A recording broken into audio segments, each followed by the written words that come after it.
வணக்கம். இந்த வீடியோல சப்த கன்னிமார்களை பத்தி, அதாவது 7 கன்னிமார்களை பத்தி பார்க்கலாம் வாங்க. நம்ம சப்த கன்னிகள்னு சொல்லிட்டா போதும், நார்த் இந்தியன்ஸ்லாம் விடவே மாட்டாங்க. அரே சப்த கன்னிமார் நகி அஷ்ட மாதிரிகா யாருன்னு நம்ம கூட சண்டைக்கு வந்துருவாங்க. அதாவது நம்ம தெற்க சப்த கன்னிகள்னு 7 தெய்வ சக்திகளை கும்பிட்டு வர்ற மாதிரி, அவங்க வடக்க அஷ்ட மாதிரிகா அஷ்ட கன்னிமார்னு 8 தெய்வ சக்திகளை கும்பிட்டு வராங்க. சரி, நம்ம கும்பிடுற சப்த கன்னிகள் யார் யார், அவங்க புறப்படுத்து வந்ததுக்கு என்ன காரணமா இருந்துச்சு, எப்படியெல்லாம் ஆச்சரியமா இவங்க புறப்படுத்து வந்தாங்க, இவங்களுடைய அவதார நோக்கத்தை முடிச்சிட்டு அப்புறமா என்ன ஆனாங்க, எங்க போய் சேர்ந்தாங்க, இவங்களோட வாகனம் என்ன, இவங்க யாரோட அம்சமாலாம் இருக்காங்க, இவங்களை நம்ம எப்படி கும்பிடணும், நம்ம இந்து மதத்துல எக்கச்சக்கமான சாமிகள் இருக்கும்போது குறிப்பா இந்த 7 பேரை கும்பிட்டா நமக்கு இவங்க என்னெல்லாம் கொடுப்பாங்க, எந்தெந்த நோயையெல்லாம் தீர்ப்பாங்க, இப்படி பல விஷயங்களை பத்தி இந்த வீடியோல பார்க்க போறோம். அதுக்கு முன்னால இந்த வடநாட்டுக்கார பையாக்கள் 7 கன்னிகள் இல்லையா 8 கன்னிகள் அஷ்ட மாதிரியா தான் கரெக்ட்னு சொல்லிட்டு இருக்காங்களே, அவங்கள ஃபர்ஸ்ட் முடிச்சு விட்டுட்டு வந்துருவோம். இப்ப இந்த லிஸ்ட்டை கொஞ்சம் பாருங்க. இதுல சப்த கன்னிமார்களோட பேரும் அஷ்ட மாதிரிகாக்களுடைய பேரும் வரும். இந்த சப்த கன்னிமார்களுடைய லிஸ்ட்ல பிரம்மேஸ்வரின்னு சொல்லக்கூடிய பிராமியும், மகேஸ்வரியும், கௌமாரியும், நாராயணின்னு சொல்லப்படக்கூடிய வைஷ்ணவி தேவியும், வைசாலின்னு சொல்லப்படக்கூடிய வராகி தேவியும், மகேந்திரின்னு சொல்லப்படக்கூடிய இந்திராணியும், சாமுண்டி தேவியும், இப்படி 7 தெய்வங்கள் இருக்காங்க. இந்த 7 கன்னிகளை நிறைய கோவில்கள்ல சின்ன சின்ன சிலைகளா வரிசையா உட்கார வச்சிருக்கிறத நம்ம பார்க்க முடியும். நிறைய இடங்கள்ல வெறும் செங்கல் சாமிகளா கூட வச்சு இந்த சப்த கன்னிகளை கும்பிட்டு வராங்க. இவங்க பேரை எல்லாம் நல்லா கவனிச்சு பார்த்தோம்னா இதுல நிறைய சாமி பேர்களை நம்ம கேட்டிருப்போம், நிறைய பெண்களுக்கு இந்த பேரை வச்சிருக்கிறத கூட பார்த்திருப்போம். ஆனா இதுல பல சாமிகளுக்கு நம்ம ஊர்ல ஸ்பெஷலா தனியா பிரம்மாண்டமா நம்ம மாரியம்மா காளியம்மா கோவில்கள் மாதிரி பெரிய கோவில்கள் எதுவுமே இருக்காது. இதுல 1-2 சாமிகளுக்கு மட்டும்தான் தனியா கோயில் கட்டி கும்பிடுறோம், அதுவும் ரொம்பவே கம்மியாக தான் கும்பிடுறோம். இந்த பேர்களே பிராமி, வைஷ்ணவி, வராகி, சாமுண்டி இதெல்லாம் கொஞ்சம் வடநாட்டு சாயல்லே இருக்கு. அதனால உண்மையிலேயே நார்த் இந்தியன் சொல்ற மாதிரி 8 சாமிகள் அஷ்ட மாதிரிகா தான் கரெக்டா இருக்குமோன்னு தோணுதுல. இப்போ அந்த அஷ்ட மாதிரிகா பேர்களையும் ஒரு பார்வை பார்த்துருங்க. நம்ம கும்பிடுற இந்த 7 கன்னிகளோட சேர்த்து 8வது கன்னியா இவங்க யோகீஸ்வரி, மகாலட்சுமி, பைரவி, நரசிம்மி, விநாயகி தேவி, இதுல ஒரு தெய்வத்தை சேர்த்து கும்பிடுறாங்க. அதன்னையா லிஸ்ட் பெருசா போகுது. இந்த 8வதா வர்ற இந்த ஒரு சாமிக்கு மட்டும் இத்தனை ஆப்ஷன் ஏன் இருக்குதுன்னு சொல்லி கேட்டா, நம்ம இந்து சமயம் மிகப்பெரிய எக்கச்சக்கமான ஆளுக, வேற வேற கலாச்சாரம் மொழிகள்லாம் சேர்ந்த மக்கள் பின்பற்றக்கூடிய சமயம். அது போலவே நம்ம கிட்ட எக்கச்சக்கமான புராண கதைகள், வேத கதைகள், இதிகாச கதைகள், உப புராணங்கள், பிரிவு நூல்கள்னு கொட்டி கிடக்குது. அதனால பல்வேறு இடங்கள்ல பல்வேறு கதைகள்ல 8வது தேவியா இதுல ஏதோ ஒரு தேவியை அவங்க சொல்றாங்க. சரி, இதெல்லாம் இருக்கட்டும். நம்ம கும்பிடுற மாதிரி இந்த 7 கன்னிமார்கள் கரெக்டா இல்ல 8 கன்னிமார்கள் கும்பிடுறாங்களே அது கரெக்டான்னு சொல்லி கேட்டா, கிட்டத்தட்ட ஒரு 1300 1400 வருஷங்களுக்கு முன்னால வரைக்கும் பெண் தெய்வமான சக்தி தேவியுடைய வழிபாட்டை தூக்கி பிடிச்சு கொண்டாடுற நம்முடைய இந்தியாவுடைய கிழக்கு பகுதி, அதாவது கொல்கத்தா அப்புறம் அந்த சரௌண்டிங்ல இருக்கிற ஏரியால இருக்கிற மக்கள் கூட சப்த கன்னிமார் வழிபாடை தான் பண்ணிக்கிட்டு இருக்காங்க. அப்புறம் ஏன் 8வதா ஒரு கன்னியை அவங்க வழிபாட்டுல சேர்த்துக்கிட்டாங்க அப்படின்னு சொல்லி கேட்டா, அதுக்கு காரணம் சாக்த மதம்னு சொல்லப்படக்கூடிய சக்தி தேவியே பிரதான கடவுள்னு கும்பிடுற தாந்திரிகர்களால் படைக்கப்பட்ட நூல்கள்.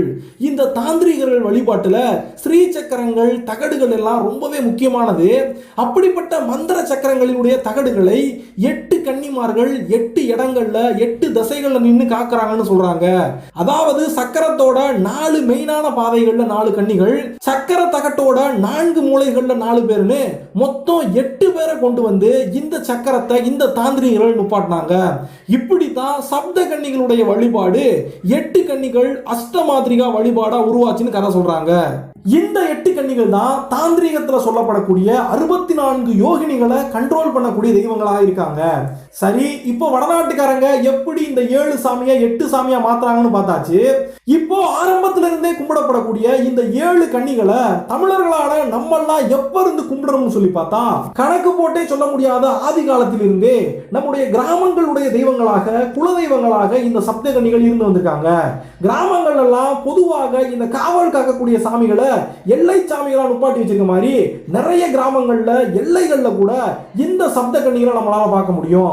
அதுபோக அந்த காலத்துல எல்லாம் பெருசா நகரமயமாக்கல் இந்த மாதிரி ஆபீஸ்க்கு வேலைக்கு போறது இதனால இல்லாதனால பிரதானமான வேலையை விவசாயம் பார்க்கறது தான். அதனால தங்களுடைய விவசாயம் செழிச்சு வளர்றதுக்கும் தங்களுடைய குளங்குடிகள்லாம் தழைச்சு வரணும்னு அந்த காலத்துல மக்கள் எல்லாரும் இந்த சப்த கன்னிகளை கொண்டாடுறாங்கன்னு சொல்லப்படுது.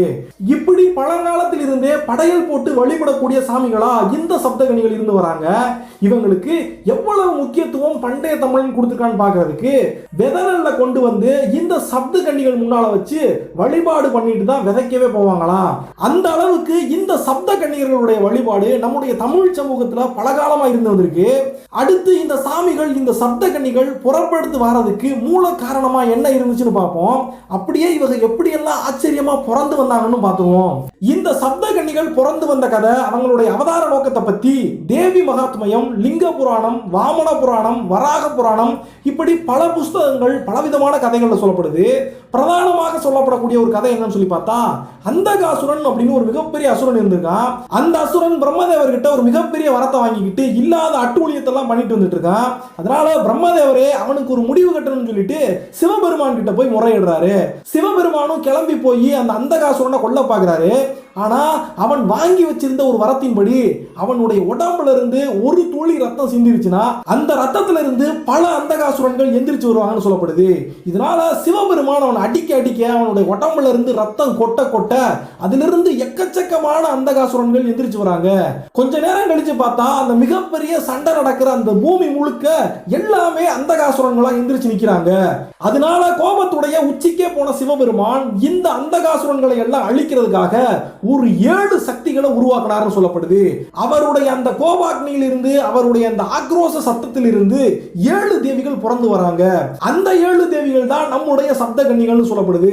இவங்கள ஏன் சிவபெருமான் படைச்சார்னா முக்கியமான ஒரு விஷயம், சிவபெருமான் இந்த அந்தகாசுரனை அடிச்சு ஒழிக்க போறாரு. அப்ப அவனுடைய உடம்புல இருந்து எந்த ரத்தமும் இந்த பூமியில சிந்திராம பார்த்துக்க வேண்டிய வேலை இந்த 7 கன்னிகளுடைய வேலையா கொடுக்கப்பட்டுச்சு. அதனால அந்த 7 கன்னிகளும் அந்தகாசுரனுடைய ரத்தம் விழ விழ அது எல்லாத்தையுமே பூமியில படாம தடுக்கிறாங்க. அப்படி அந்த அசுரனுடைய ரத்தம் பூமியில விழாம இருக்கிறதுக்காக இந்த 7 கன்னிகளும் அந்த ரத்தத்தை குடிக்கவே ஆரம்பிச்சாங்க அப்படின்னு சொல்றாங்க. அதுக்கப்புறமா கடைசியாக அந்தகாசுரனை சிவபெருமான் அழிச்சு முடிக்கிறாரு.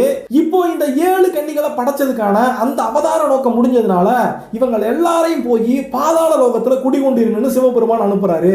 அப்போ பார்வதி தேவி கிட்ட போய் இந்த 7 கன்னிகளும் முறையிடுறாங்க.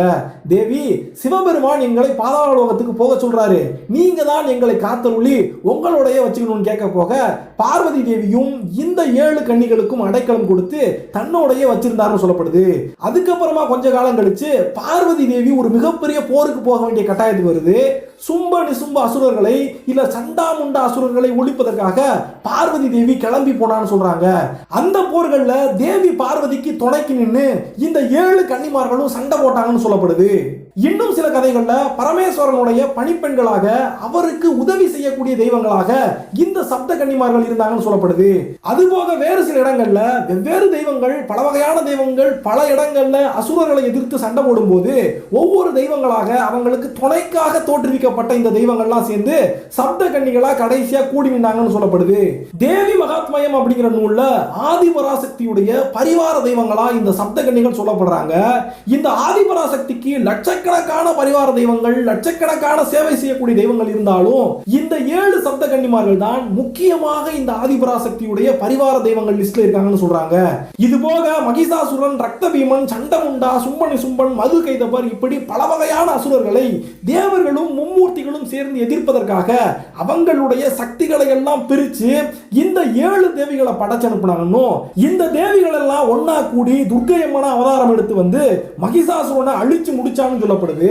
வாமன புராணத்தில் என்ன சொல்லப்படுதுன்னா ரத்தபிக்ஷா அப்படிங்கிற ஒரு மிகப்பெரிய அசுரன் 28,170 ரதங்களோடும் 65,610 குதிரைகளோடும் 1,00,000க்கும் மேல படை வீரர்களோடும் வந்து தேவியை தாக்க வர்றான். அப்போ 3 அவதாரங்களில் கௌசிகா, காளி, மகேஸ்வரி இப்படி 3 அவதாரங்களில் தேவி இந்த அசுர கூட்டத்தை எதிர்த்து போர் பண்ணிக்கிட்டு இருக்கும்போது அவங்களை எல்லாம் அழிச்சு ஒழிக்கிறதுக்காக மகேஸ்வரி ஒரு மிகப்பெரிய கர்ஜனையை போட்டானும் அந்த கர்ஜனையில் இருந்து மற்ற தேவிகள் எல்லாம் பிறந்து வந்து அவங்களோட கைகோத்து சண்டை போட ஆரம்பிச்சாங்கன்னு ஒரு கதை சொல்லப்படுது. இப்படி இந்த சப்த கன்னிகளுடைய பிறப்பு ரகசியத்தை பத்தி பலவிதமான கதைகள் சொல்லப்பட்டாலும் உண்மையிலேயே சண்டா முண்டா அப்படிங்கிற இந்த 2 அசுரர்கள் ஒரு மிகப்பெரிய வரத்தை வாங்கி வச்சிருந்தாங்கன்னு, அந்த வரத்தின்படி கன்னித்தன்மை உள்ள ஒரு பெண்ணால், ஒரு சின்ன பொண்ணால தான் எங்களுக்கு சாவு வரணும், வேற யாருமே எங்களை கொல்லக்கூடாதுன்னு சொல்லி வர வாங்கியிருக்காங்க. அது மட்டும் இல்லாம அப்படி எங்களை கொல்ல வர்ற ஒரு பொண்ணு ஒரு பெண்ணுடைய கருவில் இருந்து பிறக்காமல் ஒரு ஆணும் பெண்ணும் சேர்ந்து உருவாகாத ஒரு பொண்ணா இருக்கணும்னு வேற கேட்டிருக்காங்க. இப்படிப்பட்ட ஒரு வித்தியாசமான வரம் வாங்கின இந்த சண்டா முண்டாக்களை அழிப்பதற்காக தேவி ஆதிபராசக்தி தன்னுடைய அங்கங்களில் இருந்து இந்த சப்த கன்னிகளை எல்லாம் தோற்றுவிச்சான்னு சொல்லப்படுது. அதன்படி பிராமியானவள் ஆதிபராசக்தி அம்பிகையினுடைய முகத்திலிருந்து தோன்றினாலாம், மகேஸ்வரி அம்பிகையினுடைய தோள் பகுதியிலிருந்து தோன்றினாலாம், கௌமாரி அம்மா அம்பிகையினுடைய கால்களில் இருந்து தோன்றினாலாம், வைஷ்ணவி அம்பிகை தேவியினுடைய கைகளில் இருந்து புறப்படுத்தாள், வராகி தேவி தேவியினுடைய உட்காரக்கூடிய அந்த பின்புறத்தில் புருஷ்டத்தில் இருந்து புறப்படுத்து வந்தால் சொல்லப்படுது. இந்திராணி தேவி அம்பிகையினுடைய ஸ்தானத்தில் இருந்து, அதாவது அவளுடைய ஜனனம் கொடுக்கக்கூடிய அந்த உறுப்பிலிருந்து புறப்படுத்தால் சொல்லப்படுது. அடுத்து சாமுண்டி தேவி அம்பிகையினுடைய 2 புருவங்களுக்கு நடுவுல நெத்தி பொட்டிலிருந்து புறப்படுத்து வந்தான்னு சொல்லப்படுது. இன்னும் சில இடங்கள்ல மும்மூர்த்திகளும் எல்லா தேவர்களும் சேர்ந்து இந்த அசுர கூட்டத்தை எல்லாம் ஒழிப்பதற்காக இந்த சப்த கன்னிகளை படைச்சாங்கன்னு சொல்லப்படுது. அப்படி பார்த்தா இந்த பிரம்மேஸ்வரின்னு சொல்லக்கூடிய பிராமி அம்மா பிரம்மனுடைய சக்தியில் இருந்து வெளிப்பட்டு வந்த தேவின்னு சொல்றாங்க. மகேஸ்வரி நம்முடைய அப்பன் மகேஸ்வரன் ஈசனில் இருந்து பிரிந்து வந்த சக்தின்னு சொல்றாங்க. கௌமாரி அம்மா முருகப்பெருமானுடைய சக்தியில் இருந்து தோற்றுவிக்கப்பட்டவள் சொல்றாங்க. வைஷ்ணவி தேவி விஷ்ணுவினுடைய சக்தியில் இருந்து பிரிந்து வந்தவள் சொல்றாங்க. வராகி அம்மன் விஷ்ணு பரமாத்மாவுடைய வராக மூர்த்தி அப்படிங்கிற அவதாரத்திலிருந்து பிரிஞ்சு வந்தவங்க சொல்றாங்க. இந்த சப்த கன்னிமார்கள்லயே இந்த வராகி அம்மா தான் கொஞ்சம் வித்தியாசமாக பன்றியினுடைய தலையையும் ஒரு பெண்ணுடைய உடம்பையும் தாங்கி நிற்பாங்க. சிவபெருமானுடைய சக்தியும் விஷ்ணு பரமாத்மாவுடைய சக்தியும் சக்தி தேவியுடைய சக்தியும் மூன்றும் சேர்ந்த கலவையாக இந்த அம்மா ஒரு மிருகத்துக்கான அந்த கோபத்தோடும் ஒரு தெய்வத்துக்கான அந்த கருணையோடும் மக்களுக்கெல்லாம் காட்சி கொடுத்து வரான்னு சொல்றாங்க. அடுத்து இந்திராணி தேவி இந்திரனுடைய அந்த சக்தியில் இருந்து பிரிந்து வந்தான்னு சொல்லப்படுது. சாமுண்டி தேவி, இந்த சாமுண்டி தேவி தான் இந்த சப்த கன்னிகளிலேயே முதலாவதாக தோற்றுவிக்கப்பட்ட தேவின்னு சொல்லப்படுது. இந்த சாமுண்டி தேவி ஈஸ்வரனுடைய நெற்றிக்கண்ணிலிருந்து வெளிவந்த பத்ரகாளி தன்னுடைய கோபத்தெல்லாம் குறைச்சிக்கிட்டு சாந்தமாகி இப்படி சாமுண்டி தேவியா மாறி வந்தான்னு சொல்லப்படுது. சில இடங்கள்ல யமதர்மனுடைய ஒரு சக்தியாகத்தான் சாமுண்டி தேவி வெளியே வந்தான்னு சொல்றாங்க. இன்னும் சில இடங்கள்ல இந்த வராகி அம்மாவே யமதர்மனுடைய சக்தியிலிருந்து பிறந்து வந்தான்னு கூட சொல்லப்படுது. இப்படியாக இந்த சப்த கன்னிகளுடைய அம்சங்கள் இருக்கும்போது இந்த அம்மாக்களுடைய வாகனங்கள்லாம் என்னவா இருக்குன்னு சொல்லி பார்த்தா, பிராமிக்கு அன்னப்பறவையும் மகேஸ்வரிக்கு காளையும் கௌமாரிக்கு முருகப்பெருமானிடமிருந்து தோன்றி வந்ததனால மயிலை ஒரு வாகனமாகவும், வைஷ்ணவி தேவிக்கு கழுகு வாகனமாகவும், வராகி அம்மாவுக்கு எருமை வாகனமாகவும், இந்திராணி அம்மாவுக்கு வெள்ளை யானை வாகனமாகவும், சாமுண்டி தேவிக்கு நரி வாகனமாகவும் சொல்லப்படுது. இந்த அம்மாக்கள் அசுரர்களை எல்லாம் ஒழிச்சு நம்மளை காக்க வந்தவங்களா இருந்தாலும் இவங்களை கும்பிடுறதுனால முக்கியமாக பலவிதமான நோய்கள் இருந்து நம்மளை காப்பாத்துறாங்களாம். அப்படி பார்த்தா பிராமி தேவி தோல் சம்பந்தமான நோய்கள் இருந்து நமக்கு நிவர்த்தியை கொடுப்பாளாம். மகேஸ்வரி தேவி நினம்னு சொல்லக்கூடிய பித்த சம்பந்தமான தொல்லைகள் இருந்து நமக்கு நிவர்த்தி கொடுப்பா. கௌமாரி அம்மா ரத்த சம்பந்தப்பட்ட நோய்கள், உடம்புல இருக்கிற உஷ்ணம் சம்பந்தப்பட்ட நோய்கள் இருந்து நிவர்த்தி கொடுப்பாளாம். வைஷ்ணவி தேவி விசக்கடிகளா இருக்கட்டும், கட்டி வீக்கம் சீல் பிடிச்சிருக்கிறது அந்த மாதிரியான பிரச்சனைகள் இருந்து நமக்கு நிவர்த்தியை கொடுப்பாளாம். வராகி அம்மா எலும்புகளுக்கான தெய்வமா இருக்கா, இந்திராணி அம்மா நம்முடைய தசைகளுக்கான தெய்வமா இருக்கா, சாமுண்டி அம்மா நரம்புகளுக்கெல்லாம் நல்லது செய்யக்கூடிய தெய்வமா இருக்கான்னு சொல்லப்படுது. இந்த தெய்வங்களுடைய வழிபாட்டு முறைகள்னு பார்த்தா பழங்கால தமிழர்களே இந்த தெய்வங்களை வழிபட்டு வந்திருக்கனால நமக்கு தெரிஞ்ச மாதிரி இந்த சாமியை போய் கும்பிட்டுக்கலாம். ஆனாலும் குறிப்பா வியாழக்கிழமைகளையும் சனிக்கிழமைகளையும் போய் இந்த சப்த கன்னிகளை கும்பிட்டு வந்தா பல நன்மைகள் நடக்கும்னு சொல்றாங்க. அப்படி கும்பிட போகும்போது மஞ்சள்லையோ இல்ல சிவப்புலையோ ஒரு ரவிக்க துணியை கொண்டு போய் கும்பிடணும்னு சொல்றாங்க. அது போக இந்த 7 கன்னிகளுக்கு ஒரு ரூபாய் நாணயங்களாக 7 நாணயங்களையும் கொண்டு போகணும். அது போக வெத்தலை, பாக்கு, பூ, பழம், தேங்காய் இதெல்லாம் வச்சு நம்ம எப்பவும் போல சாமியை கும்பிட்டு இந்த சாமிகளுக்கு படையல் போட்டு வந்துடலாம். ஆனா சாமிகளை கும்பிட்டு திரும்ப வரும்போது நம்ம இந்த சாமிகளுக்கு படைச்ச எல்லாத்தையுமே வீட்டுக்கு நம்ம திரும்ப எடுத்துட்டு வந்துடலாம், அதுல எந்த பிரச்சனையும் இல்லைன்னு சொல்றாங்க. ஆனா அந்த 1 ரூபாய் காயினை நம்ம கொண்டு போயிருந்தோம் பாத்தீங்களா, அதை மட்டும் அந்த சாமிகளுடைய இடத்துல விட்டு வந்துடணும்னு சொல்றாங்க. சரி, ஏன் இந்த சாமிகளை கும்பிடும் போது இந்த 1 ரூபாய் நாணயத்தை வச்சு கும்பிடுறோம் அப்படின்னு சொல்லி நமக்கு ஒரு சந்தேகம் வருதுல. இதை பத்தி ஏற்கனவே விரதத்தை கடைபிடிக்கக்கூடிய ஒரு வீடியோல நான் சொல்லியிருக்கேன். அந்த வீடியோட லிங்கை இந்த வீடியோட டிஸ்கிரிப்ஷன் கொடுத்திருக்கேன். இந்த வீடியோவை பார்த்து முடிச்சதுக்கு அப்புறமா நீங்க அந்த வீடியோ போய் பார்த்தீங்கன்னா அதுல இன்னும் பல தகவல்களை நீங்க தெரிஞ்சுக்கலாம். சரி, இந்த சாமிகளை இப்படி நம்ம கும்பிடுறதுனால நமக்கு என்னெல்லாம் அருள் கொடுப்பாங்கன்னு சொல்லி பார்த்தா, பிராமி தேவி பிரம்மனுடைய சக்தியாக சரஸ்வதியுடைய அம்சமாக இருக்கிறதுனால நமக்கு கல்வியை கொடுப்பா. மகேஸ்வரி அம்மா கோபத்திலிருந்து நம்மை சாந்தப்படுத்துவான்னு சொல்லப்படுது. கௌமாரி அம்மா குழந்தை வரம் வேண்டி நிற்பவர்கள், செவ்வாய் தோஷத்தால கல்யாணமாகாம இருக்கிறவங்க, வீடு மனை வாங்கணும்னு ஆசைப்படுறவங்க, இவங்களுக்கெல்லாம் நல்லது செய்வாளாம்.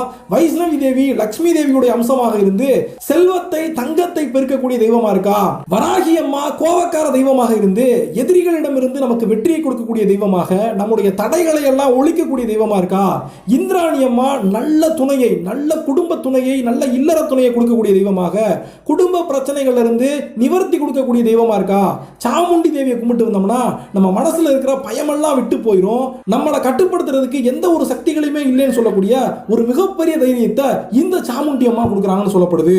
இதுதான் சப்த கன்னிமார்களை பத்தின தகவல்கள். இந்த வீடியோ உங்களுக்கு பிடிச்சிருந்துச்சுன்னா ஒரு லைக் கொடுங்க. இந்த வீடியோ எப்படி இருந்துச்சுன்னு கமெண்ட்ஸ்ல சொல்லுங்க. உங்களுக்கு பிடிச்ச கோவில்கள், உங்களுக்கு பிடிச்ச சாமிகளை பத்தி வீடியோக்கள் போறதுக்கு இந்த வீடியோட கமெண்ட்ஸ்ல சொல்லுங்க. இதே மாதிரியான ஆன்மீக தகவல்கள் நீங்க தெரிஞ்சுக்கிறதுக்கு மறக்காம இந்த சேனலை சப்ஸ்கிரைப் பண்ணி பெல் ஐகானை கிளிக் பண்ணி ஆல் அப்படிங்கிற ஆப்ஷனை தொட்டு வச்சுக்கோங்க. நன்றி, வணக்கம்.